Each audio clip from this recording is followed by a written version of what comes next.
Hey, what's up everybody? Welcome to Ali's World of Finance. In this quick video, we're going to talk about AMD, ticker symbol AMD. And I just want to give a quick update on the stock because they recently had their financial analyst day and it was kind of a 4-hour event and they talked a lot about their products. And if you've seen my other AMD videos, you know that I have AMD stock and I'm holding it right now. And I'm waiting for a lot of these products to come out and to really help the stock. And I think that they will help the stock in the not too distant future. And there's a lot of really cool stuff going on here, a lot of good information. So I just want to cover it really quick. So let's go ahead and get started. Now they talked about their Vega graphics cards. These are their new graphics cards, Radeon Vega Frontier Edition and Radeon Pro Vega SSG. Now, they have machine learning capabilities. They're good for artificial intelligence and deep learning workloads. They ran a deep bench test, which is basically, it's a popular deep learning benchmark, and they ran this on the Frontier, and the Frontier outperformed NVIDIA's P100 by 30%.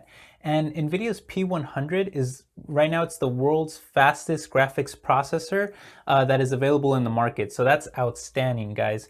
They have high bandwidth processors and they are great for games. So they tested them on games and games ran as well when limited to 2 gigabytes memory as when they ran with no limitations. So, and that's the advantage of the high bandwidth processor. So great stuff there.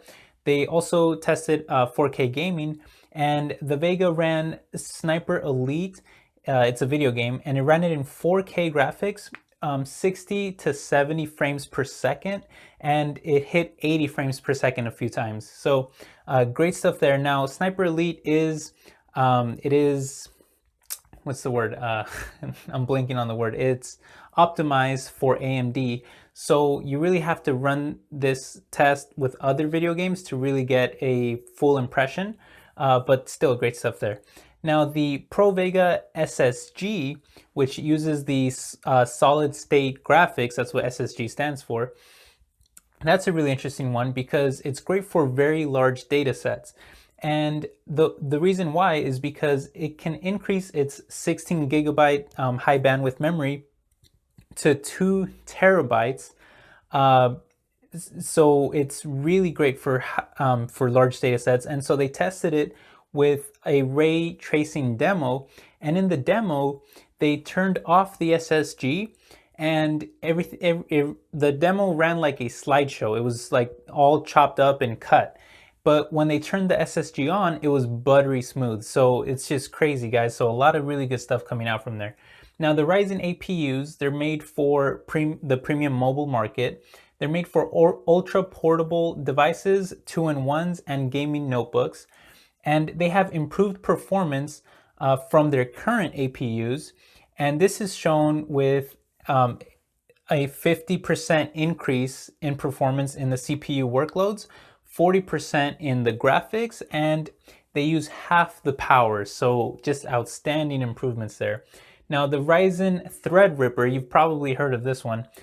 This is for high-end desktops. So it's their new high-end desktop CPUs. They can have up to 16 cores and up to 32 threads.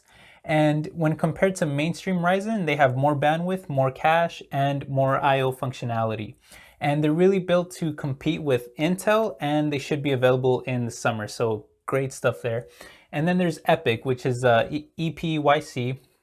And these are massive CPUs with up to 32 cores for the data center, and they're made to compete with Intel in the server business, which is great because AMD really needs to take a lot of this server market share, and that's really where they need to focus a lot. So they can have up to 32 cores and 64 threads, so just amazing. And they do this by bridging 4 Ryzen 8 core dies together using AMD's Infinity Fabric technology. So just really outstanding stuff there. And they have 45% more cores, 122% more bandwidth, and 60% greater I/O bandwidth versus the competition. So just crazy numbers here. And they have more iterations in the coming years. They'll have more iterations in the coming years. So they're going to keep expanding on it and keep working on it, which is exactly what they need to do in the server market. And all of this should help their stock a lot. Now, I understand that they have a lot of competition from Nvidia and from Intel and stuff like that. So I'm not delusional in that sense.